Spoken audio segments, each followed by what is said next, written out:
ഏത് സമയത്ത് ആരെ കൊണ്ട് ഉപകരിക്കും നമ്മൾക്കത് പ്രഡിക്റ്റ് ചെയ്യാൻ കഴിയില്ല.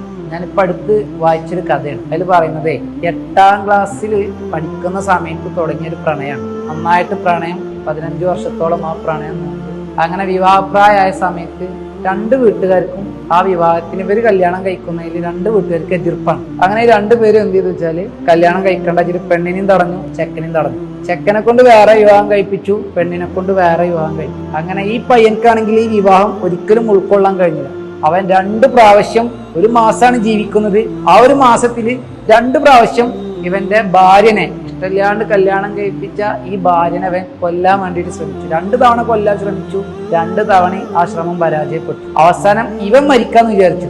അങ്ങനെ ഇവൻ വാർപ്പിന്റെ മുകളിൽ നിന്ന് താഴെ ചാടിയിട്ട് ഇവൻ മരിച്ചില്ല. ഏകദേശം മരണത്തിന്റെ ജീവിതത്തിന്റെ നടുവിലായിട്ട് കിടക്കുന്ന ഒരു പയ്യനാണ്.